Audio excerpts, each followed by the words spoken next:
আমরা 2024-এ যেখানে দাঁড়িয়ে আছি, গোটা পৃথিবী আর যেখানে দাঁড়িয়ে আছে, সেই জায়গায় থেকে যদি নবী করিম সাল্লাল্লাহু আলাইহি সাল্লামের সুন্নাহকে, তার জীবন দর্শনকে, তার জীবন আদর্শকে, তার কোন জীবনের দিককে যদি আমরা কম্পেয়ার করি, তাহলে সেটা ভুল হবে। কারণ আজকের পৃথিবীতে অনেক কিছু অনেক সহজ হয়েছে, যেটা 1400 বছর আগের পৃথিবীতে ছিল না। আপনাকে ক্ষণিকের জন্য 1400, বরং 1450 বছর আগে ফিরে যেতে হবে, যে সেই বাস্তবতায় নবী করিম সাল্লাল্লাহু আলাইহি সাল্লাম যে যে কাজগুলো করেছেন, সেটা আসলে কতটা সম্ভবপর ছিল, কতটা চ্যালেঞ্জিং ছিল, কতটা একজন মানুষের কল্পনার অতীত ছিল। এই জিনিসটি আমাদের নবী করিম সাল্লাল্লাহু আলাইহি ওয়াসাল্লামের সিরাতের যে কোনো আলোকপাত করার আগে মাথায় রাখতে হবে যে আমরা আজকে 2024 সনের গল্প বলছি না, আমরা গল্প বলছি আজ থেকে 1500 বছর আগে। যেমন ধরুন জ্ঞানের কথা বলি, আমরা এখন জ্ঞানের জন্য গুরুত্ব নিয়ে খুব বেশি ওয়াজ, নসিহত, লেকচার, বক্তব্য দেওয়ার প্রয়োজন হয় না। একজন সাধারণ কৃষক, দিনমজুর, একজন খেটে খাওয়া মানুষ, তিনিও তার সন্তানকে তার জীবনের সমস্ত কিছু দিয়ে হলেও শিক্ষিত করবার চেষ্টা করেন, কারণ তিনি জানেন যে শিক্ষা ছাড়া আজকের পৃথিবীতে কোনো গত্যন্তর নেই।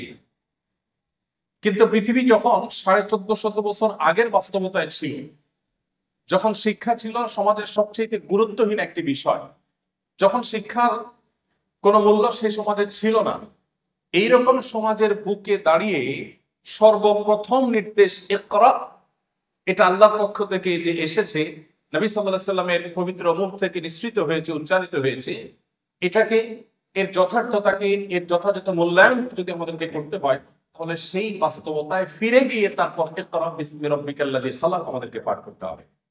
সম্মানিত উপস্থিতি, প্রিয় নবী সাল্লাল্লাহু আলাইহি সাল্লামের লাইফস্টাইল বা তার জীবনযাপনের পদ্ধতি নিয়ে আমরা হয়তো খুব বেশি কথা বলতে পারবো না অল্প সময়ে। নবী করিম সাল্লাল্লাহু আলাইহি সাল্লাম সম্পর্কে আমরা অনেকে জেনে থাকবো যে তিনি খুব সাদাসিধে জীবনযাপন করতেন, অনাড়ম্বর জীবনযাপন করাকে তিনি খুব বেশি পছন্দ করতেন। তার জীবনে ব্যক্তিত্বের কোনো ত্রুটি, দুর্বলতা কিছুই ছিল না। আবার অহমিকা, প্রদর্শনেচ্ছা, প্রদর্শনের প্রতি আগ্রহ এবং শো অফ করার মতো কোনো বিষয়, কোনো ছিটে ফোটা নবী আলাইহিস সালামের জীবনে মোটেও ছিল না। তিনি যখন চলাফেরা করতেন, কোথাও যেতেন, তার জীবনে ঘোড়ায় চড়ার ইতিহাস যেমন ছিল, অভিজাত বাহন, তখনকার যুগের উটে চড়ার অভ্যাস যেমন তার ছিল, ঠিক একইভাবে গাধায় চড়তেও তার কখনো দ্বিধা হতো না। তিনি গাধায়ও চড়েছেন। আমরা যেরকম আজকাল কোন সম্ভ্রান্ত, কোন শৌখিন, কোন বিলাসী পরিবারে বেড়ে উঠলে আমরা যে লাইফস্টাইলের সাথে অভ্যস্ত, আমরা ভিন্ন কোনো লাইফস্টাইল যদি কখনো প্রয়োজনে আমাকে অবলম্বন করতে হয়, সেটা করতে আমরা হেজিটেশন ফিল করি, আমরা অস্বস্তি বোধ করি।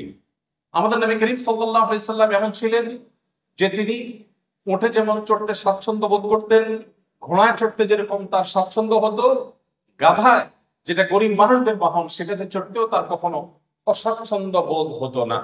প্রিয় নবী সাল্লাল্লাহু আলাইহি সাল্লামের সাদাসিধে জীবন যাপনের যে চিত্র, এটা তার খাদ্য থেকে নিয়ে তার শোয়া, তার উঠা বসা, তার কথাবার্তা, তার জীবনের প্রত্যেকটা স্তরে স্তরে আমরা দেখতে পাবো। একটি ঘটনা আপনারা অনেকে হয়তো শুনে থাকবেন। মদিনায় একবার বাহির থেকে একজন আগন্তুক এলেন। প্রিয় নবী সাল্লাল্লাহু আলাইহি সাল্লাম সাহাবীদের মধ্যে বেষ্টিত হয়েছিলেন, তাদের সাথে বসেছিলেন অনেকটা আসরের মতো গোলাকার হয়ে। বাহির থেকে আসা লোকটি জিজ্ঞাসা করলেন, তিনি প্রথমে বের করার চেষ্টা করলেন যে যার কাছে আমি এসেছি, যিনি আল্লাহর নবী এবং রাসূল হিসেবে আবির্ভূত হয়েছেন, তার নাম মুহাম্মদ, লোকটি কে? সে আগন্তুক প্রথমে অনেক চেষ্টা করেও উপস্থিত লোকদের মধ্য থেকে মুহাম্মদ সাল্লাল্লাহু আলাইহি সাল্লাম কে সেটাকে তিনি বের করতে পারলেন না। তাকে কোনোভাবে যখন তিনি চিহ্নিত করতে পারলেন না, তখন লোকটি জিজ্ঞাসা করলেন, মান ফিকুম মুহাম্মদ। তিনি উপস্থিত লোকদেরকে বললেন যে তোমাদের মধ্যে মুহাম্মদ লোকটি কে আসলে? আমরা এবার আমাদের সমাজের বাস্তবতার সাথে একটু মিলাই, যে আমাদের সমাজে কোনো নেতা, কোনো অনুসরণীয় ব্যক্তিত্ব, কোনো প্রভাবশালী, কোনো গুরুত্বপূর্ণ চেয়ারে বসা মানুষ, তিনি যদি তার অধীনস্থদের সাথে বসে থাকেন অথবা অধীনস্থদের সাথে নিয়ে রাস্তায় চলাফেরা করেন, তাহলে তার বডি ল্যাঙ্গুয়েজ, তার চলাফেরার স্টাইল, তার পোশাক, তার গেটআপ, তার চেয়ার, তার কথা বলার ধরন, এগুলো দেখে তাকে অন্যদের থেকে আলাদা করতে, কে নেতা আর কে অনুসারী, এটা আলাদা করতে কি আমাদের আজকের বাস্তবতায় কোনো কষ্ট হয় বা হবে? কোন রাজনৈতিক নেতার কথা বলেন, কোন গুরুত্বপূর্ণ পদে থাকা মানুষের কথা বলেন, তার লাইফস্টাইল, তার গেটার, তার কথাবার্তা, তার পোশাক আশাক, তার উঠা বসা, তার হাবভাব দেখেই যে কেউ ধরে নিতে পারবে যে উনি নেতা আর তারা অনুসারী। প্রিয় নবী সাল্লাল্লাহু আলাইহি সাল্লাম এতটা সাদামাটা জীবন যাপন করতেন, এতটা বিনয়ী থাকতেন যে সাহাবীদের সঙ্গে যখন তিনি বসে থাকতেন, বাহির থেকে আসা মানুষ আলাদা করে তার নাম জিজ্ঞেস করে তাকে বের করতে হতো। তার বসার মধ্যে বিনয়ের ভাবটা কতটা থাকলে এভাবে তিনি সর্বস্তরের সাহাবীদের সাথে পানির সাথে যেরকম দুধ মিশে যায়, তিনি সেরকম নিজেকে মিশিয়ে ফেলতেন। আমাদের সমাজে আজকাল ব্যক্তিত্বের নামে অহমিকার প্রদর্শনী হয়। আপনারা জানেন, অহংকারকে আমরা অনেকে মনে করি ব্যক্তিত্ব। প্রিয় নবী সাল্লাল্লাহু আলাইহি সাল্লামের ব্যক্তিত্বের যে চূড়ান্ত শেখরে তিনি উন্নীত ছিলেন, সেই ব্যক্তিত্বের অধিকারে পৃথিবীতে আরেকটা মানুষের জন্ম হবে না। আমরা তার ব্যক্তিত্ব নিয়ে যদি আলোকপাত করি, হয়তো অনেকগুলো দৃষ্টান্ত আমরা দেখাতে পারবো যে ব্যক্তিত্ব কতখানি ছিল, কতভাবে তার জীবনে ছিল, কিন্তু তার সেই ব্যক্তিত্ব আজকের তথাকথিত ব্যক্তিত্বের মতো অহমিকা, অহংকার মিশ্রিত ব্যক্তিত্ব ছিল না। আজ আমরা আমাদের অধীনস্থদের অধিকারের ব্যাপারে অনেকে অনেক কথা বলি। আমরা শ্রমিকদের অধিকারের কথা বলি, আমরা গৃহকর্মীদের অধিকারের কথা বলি, আমরা অনেক দুর্বল মানুষদের অধিকার নিয়ে কথা বলি। আর প্রিয় নবী সাল্লাল্লাহু আলাইহি ওয়াসাল্লাম সে সমস্ত দুর্বল মানুষদের ব্যাপারে বলতেন, ইখওয়ানুকুম খাওয়ালুকুম, তোমাদের অধীনস্থ যে ভাই ব্রাদাররা আছে তারা তোমাদের ভাইয়ের মতো, অধীনস্থ মানুষগুলো যারা আছে তারা তোমাদের ভাইয়ের মতো। আল্লাহ তাআলা জাআলাহুমুল্লাহু তাহতা আইদিকুম, আল্লাহ তাআলা তাদেরকে তোমাদের অধীনস্থ করে দিয়েছেন। অতএব তোমরা যা নিজেরা খাও তাদেরকে তা খাওয়াও, তোমরা যা পরিধান করো তাদেরকে তা পরিধান করাও। আজও পৃথিবীতে এমন কোন মানুষ হয়তো দেখা কঠিন হবে, এমন কোন মানুষ হয়তো খুঁজে পাওয়া কঠিন হবে যে মানুষ তার অধীনস্থ কর্মী এবং তার গায়ের পোশাক একই রকমের হতে পছন্দ করে। নবী করিম সাল্লাল্লাহু আলাইহি ওয়াসাল্লাম সেটা করতেন। অর্থাৎ তার বিনয় এবং তার ব্যক্তিত্ব, এই দুটির কোনটির মধ্যে কখনো এরকম কোনো গ্যাপ থাকতো না যে সেখানে কোনো প্রকার অহমিকা প্রদর্শন হতে পারে, অহমিকা প্রবেশ করতে পারে। নবী করিম সাল্লাল্লাহু আলাইহি ওয়াসাল্লাম তিনি শুধুমাত্র সমাজের অভিজাত শ্রেণীর মানুষের সাথে বন্ধুতা করতেন না। আমাদের গুরুত্বপূর্ণ পদে থাকা মানুষগুলো, তাদের বন্ধুত্বের যে লেয়ার থাকে, শ্রেণী থাকে, সেই মানুষগুলো থাকে সমাজের এলিট। একজন মন্ত্রী, একজন সংসদ সদস্য, একজন গুরুত্বপূর্ণ পদাধিকারী ব্যক্তি, তিনি তার বন্ধু বান্ধবের যে সার্কেল গড়ে তোলেন তারা তার ক্লাসের হয়ে থাকে। সাধারণত সমাজের যারা সাধারণ মানুষ থাকেন, এই মানুষগুলো এই তথাকথিত বড় বড় মানুষদের বন্ধু হওয়ার সুযোগ সাধারণত পায় না। মুহাম্মদ সাল্লাল্লাহু আলাইহি ওয়াসাল্লাম সেই মানুষ ছিলেন যে তার বন্ধুত্বের তালিকার মধ্যে যাদের নাম খুব জোরে সোরে চলে আসে তাদের মধ্যে একজন ছিলেন আবু যর গিফারী রাদিয়াল্লাহু তাআলা আনহু, যিনি নবী সাল্লাল্লাহু আলাইহি ওয়াসাল্লামকে তার খলিল, তার ঘনিষ্ঠ বন্ধু, পরম বন্ধু হিসেবে যিনি পরিচয় দিতেন। আপনারা জানেন বেলাল হাবশী রাদিয়াল্লাহু তাআলা আনহু, যিনি বাহির থেকে এসেছেন। আরবের মানুষদের মধ্যে যে বাহিরের মানুষদের প্রতি এক ধরনের মানসিকতা তাদের আছে, যে মানসিকতাটা সমালোচনাযোগ্য, বেশিরভাগ আরবের মানুষের মধ্যে সেই মানসিকতা আছে। আপনারা জানেন তারা বাহিরের মানুষদেরকে অনেকটা মানুষ মনে করে না। এই রেসিজম তাদের মধ্যে খুব ভয়াবহ আকারে তখন ছিল। সেজন্য নবী করিম সাল্লাল্লাহু আলাইহি ওয়াসাল্লাম সেই ভেদাভেদ তুলে দিয়েছেন এবং তিনি বেলাল হাবশী রাদিয়াল্লাহু তাআলা আনহু, যিনি ইথিওপিয়া থেকে এসেছেন, ইথিওপিয়া থেকে আসা একজন নিগ্রো সাহাবীকে পরম আপন করে নিয়েছেন তা নয়, বন্ধু করে নিয়েছেন তা নয়, তার মুয়াজ্জিন হিসেবে নিয়োগ দিয়েছেন। নবী সাল্লাল্লাহু আলাইহি ওয়াসাল্লামের পরে মসজিদে যার পদ সবচেয়ে গুরুত্বপূর্ণ, সেই ব্যক্তি একজন আজাদকৃত কৃতদাস, বাহির থেকে আসা মানুষ এবং গায়ের রং যার কালো।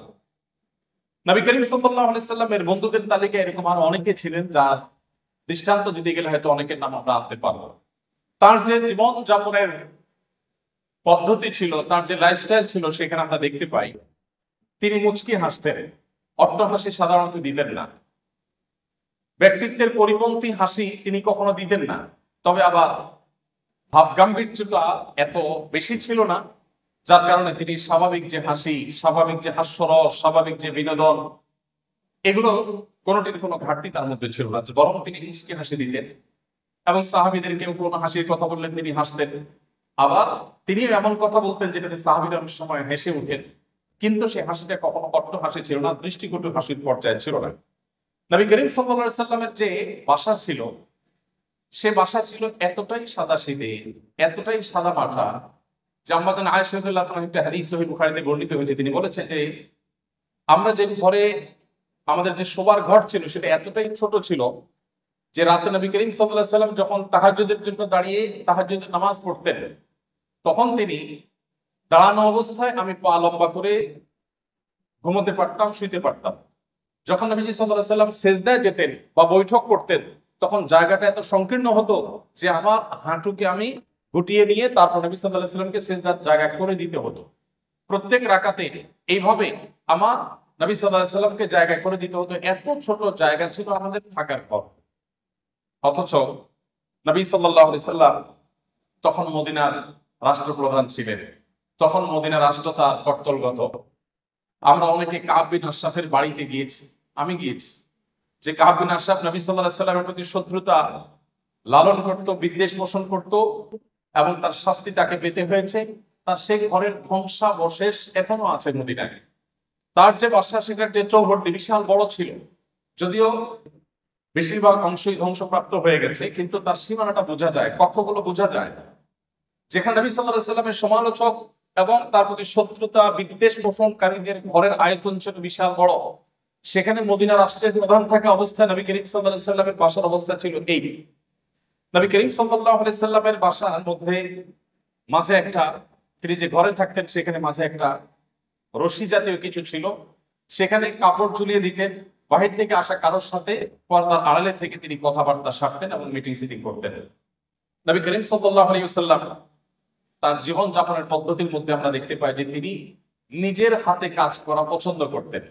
হস্তশিল্প এবং নিজের হাতে উপার্জন করাটাকে তিনি সবচেয়ে বেশি প্রায়োরিটি দিতেন, এবং নিজের ছোটখাটো ক্ষুদ্র কাজগুলো নিজে করা পছন্দ করতেন, ভালোবাসতেন, এবং পরিবারকে তাদের কাজে সহযোগিতা করতে তিনি পছন্দ করতেন।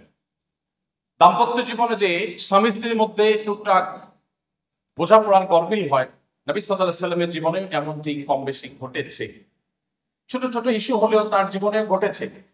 একবার একজন স্ত্রী উম্মুল মুমিনিন তার বাসায় আরেকজন স্ত্রীর বাসা থেকে একটা বাটি থেকে নবী সাল্লাল্লাহু আলাইহি সাল্লামের জন্য খাবার এলো। কাজের মেয়ে যখন খাবারটি নিয়ে আসলো, যে স্ত্রীর ঘরে তিনি ছিলেন, সতীর সুলভ যে ঈর্ষা থাকে, সেই জায়গা থেকে তিনি বিষয়টিকে ভালোভাবে নিলেন না, বরং সে মেয়ের হাত থেকে বাটিটা নিয়ে ছুঁড়ে ফেলে দিলেন। বাটি ভেঙে দুই টুকরা হয়ে গেল এবং খাবারগুলো সব নষ্ট হয়ে গেল। যিনি ছুঁড়ে ফেলে দিয়েছেন তার যুক্তি ছিল, আজ নবী সাল্লাল্লাহু আলাইহি সাল্লাম আমার ঘরে থাকবেন, আজকে আমার পালা। যিনি তরকারি পাঠিয়েছেন, খাবার পাঠিয়েছেন, তার ব্যাপারে তার ধারণা ছিল যে তোমার ঘরে যখন যাবে সেদিন তুমি খাওয়াবে, আজকে আমার পালার মধ্যে তুমি কেন খাবার পাঠাতে গেলে? আজকে তো আমি মন ভরে নবী সাল্লাল্লাহু আলাইহি সাল্লামকে খাবার খাওয়াবো, আপ্যায়ন করবো, আজকে তো আমার দিন। তো এই জায়গা থেকে তিনি ছুঁড়ে ফেলে দিলেন। নবী করিম সাল্লাল্লাহু আলাইহি সাল্লাম নিজে হাতে গিয়ে সে ভেঙে যাওয়া বাটি কুড়িয়ে নিয়ে আসলেন। এরপর হুবহু একই রকমের আরেকটা বাটি বাসায় ছিল, দেখতে অবিকল একরকম। সেই বাটিটা কাজের মেয়ের হাতে দিয়ে নবী সাল্লাল্লাহু আলাইহি সাল্লাম বললেন, তুমি এটা নিয়ে ফেরত যাও, এবং ইশারা দিলেন যাতে ওখানে গিয়ে কোনো কথা না বলা হয়, এখানকার কোনো তথ্য, কোনো ইনফরমেশন, এখানকার যে ভাঙচুরের ঘটনা, এগুলো যেন সেখানে বলা না হয়। তিনি চলে গেলেন। এবং তিনি যাওয়ার পর এবারের দৃশ্যটা আমি যদি আমাদের নিজেদের বেলায় আমি প্রশ্ন রাখি, যে আমাদের জীবনে যদি এমন হতো যে আমাদের স্ত্রী, আমাদের সহধর্মিনী এরকম একটি কাজ করেছে, যে আরেক জায়গা থেকে বাটি ভর্তি তরকারি এসেছে, খাবার এসেছে, এটা ছুঁড়ে ফেলে দিয়েছেন এবং এটা ভেঙে টুকরা টুকরা হয়ে গেছে। ওই মেয়ের সামনে কিছু বললাম না, একটা ভালো বাটি দিয়ে তাকে ফেরত পাঠিয়ে দিলাম, যার কাছ থেকে এসেছে তিনি মনে করলেন যে যে বাটি দিলাম সেই বাটিতে চলে আসছে, হয়তো খাবার রেখে বাটিটা পরিষ্কার করে দিয়ে দেওয়া হয়েছে, কোনো ঝামেলা হলো না, ভালো কথা। কিন্তু বাসায় প্রবেশ করে ঘরে ঢোকার পর স্ত্রীকে আমরা কমের পক্ষে এটুকু কথা তো অবশ্যই বলতাম যে কাজটা কি ভালো হলো, এইটুকু কথা তো আমরা অন্তত বলতাম যে কাজটা কি ভালো করলাম, কেন ভেঙে ফেললাম, এটুকু তো বলতাম। নবী করিম সাল্লাল্লাহু আলাইহি সাল্লামের এই হাদিস বর্ণনাকারী সাহাবী এরকম কোনো কথা উল্লেখ করতে পারেন না। অর্থাৎ নবী সাল্লাল্লাহু আলাইহি সাল্লাম একটি কথাও বললেন না। কারণ এখন স্ত্রীর রাগের সময়, এখন কোনো শাসনের সময় না, এখন শুধু সহ্য করার সময়, এখন শুধু সংযমের সময়। যখন সুযোগ পাবেন তখন তাকে যথাযথভাবে নসিহা করা, উপদেশ করা, তাকে বোঝানোর সেই কাজটি তিনি করবেন। তো এই ছিল নবী সাল্লাল্লাহু আলাইহি সাল্লামের জীবন।